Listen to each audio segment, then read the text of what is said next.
meluruskan bahwa ternyata memang atas usaha anak itu dia tidak tenggelam, tetapi dia berusaha untuk muncul ke permukaan.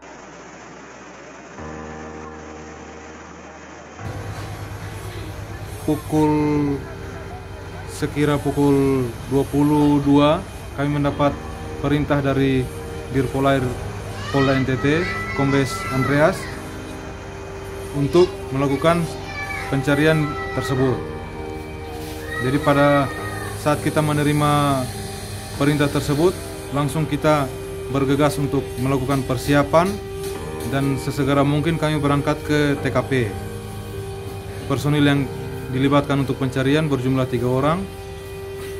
Kita berangkat dan tiba di TKP sekitar pukul 03.00. Setelah tiba langsung kita melakukan analisa awal untuk melakukan proses pencarian. Setelah itu kita istirahat jam 4 pagi sampai jam 6 pagi. Kemudian jam 8 kita langsung melakukan proses penyelaman untuk melakukan pencarian. Setelah beberapa kali penyelaman dan menemui hasil yang nihil, pada kesempatan keempat saya bersama buddy saya menyelam. Namun karena arus yang begitu kencang, buddy saya tidak sanggup untuk melanjutkan dan kami terpisah. Saya memutuskan untuk maju terus.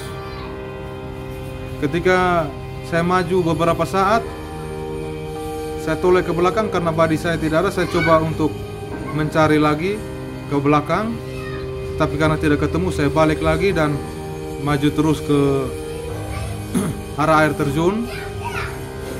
Ketika melewati arus dari air terjun itu, saya merasakan arusnya sudah cukup membaik, sudah cukup menurun arusnya, tidak terlalu kencang lagi.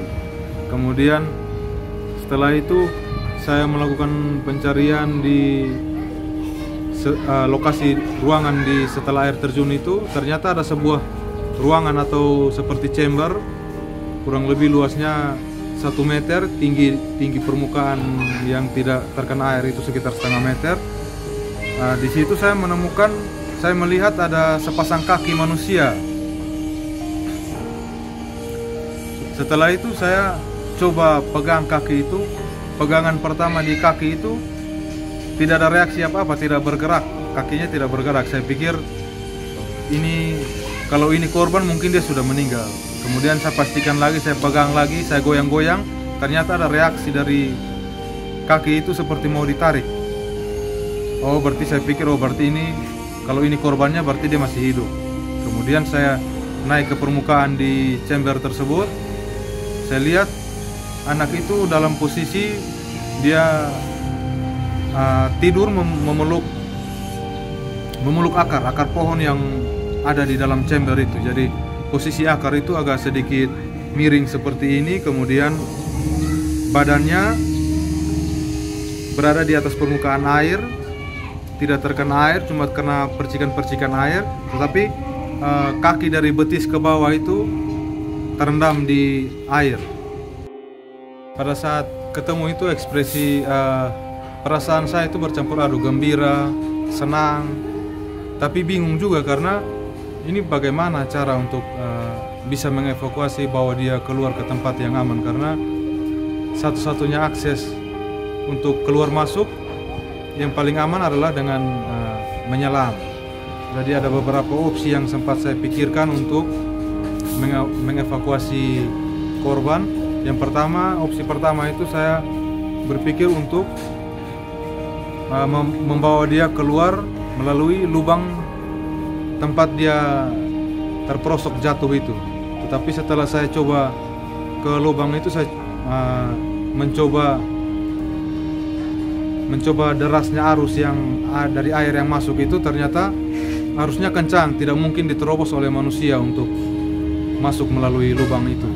Sehingga opsi kedua adalah saya keluar untuk memanggil bantuan dari teman-teman penyelam lain. Tetapi saya juga sempat berpikir bahwa jika saya meninggalkan dia, korban sendiri di situ, mungkin dia akan berpikir bahwa saya tidak kembali lagi, dan mungkin dia akan berusaha untuk mengikuti saya menyelam, yang bisa berakibat fatal untuk korban tersebut. Kemudian kalau misalnya saya panggil bantuan teman selam,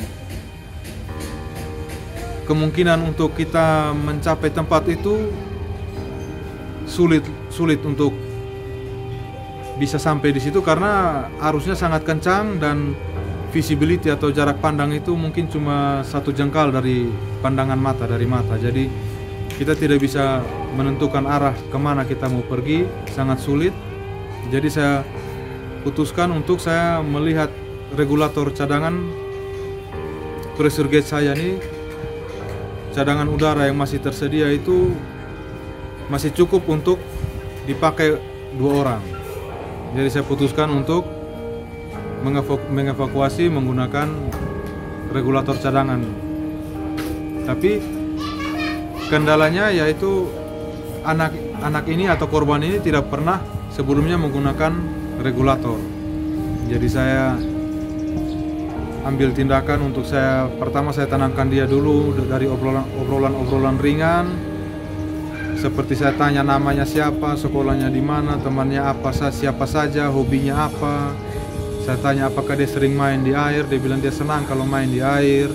Dia bisa berenang-berenang sedikit, katanya begitu. Jadi saya ajar dia untuk bernafas menggunakan mulut, tidak menggunakan hidung. Jadi kita coba tutup hidung, kemudian bernapas pakai mulut.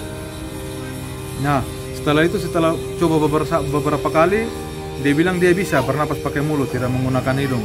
Nah, setelah itu saya ambil regulator cadangan saya kasih ke dia.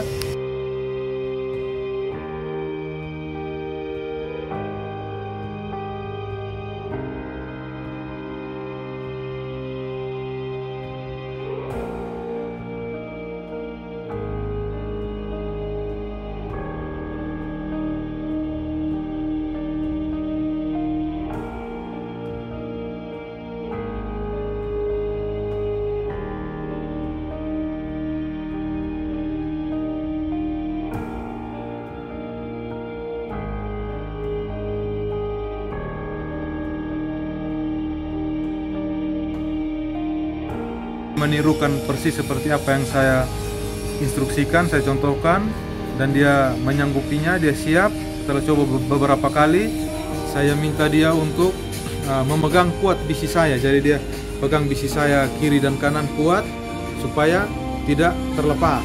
Kemudian saya peluk dia, saya peluk yang erat. Saya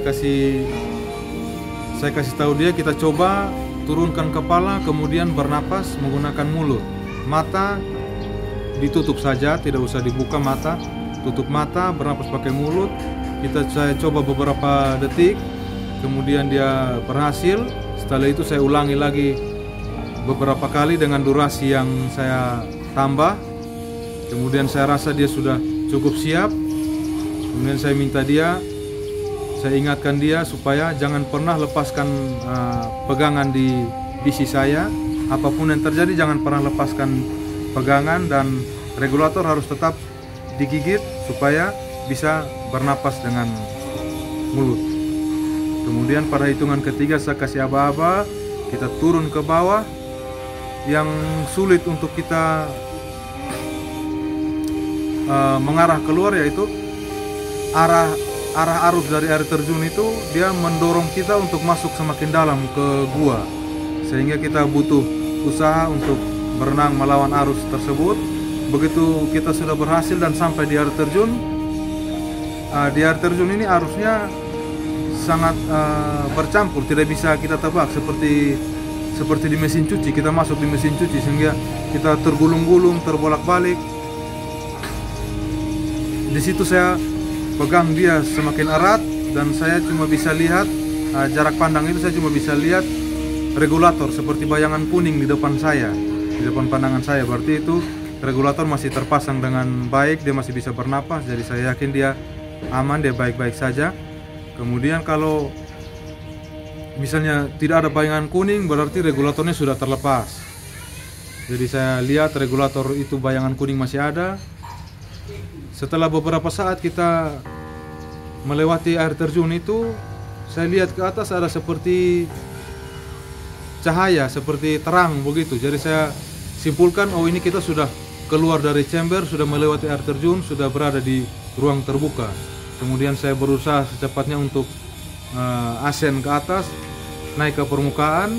Begitu sampai ke permukaan, kita munculnya ternyata bukan di tengah kali, tetapi muncul di pinggiran kali, sehingga kepala dari si korban sempat terbentur di batu dan dia kaget, dia mengeluh kepalanya sakit. Kemudian saya dengan cepat saya dorong batu itu sehingga kita langsung cepat bergeser ke arah tengah kali di posisi yang lebih aman.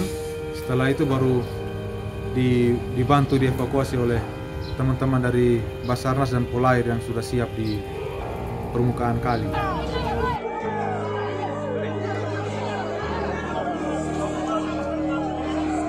Jadi bisa meluruskan berbagai polemik yang beredar. Sekian, terima kasih.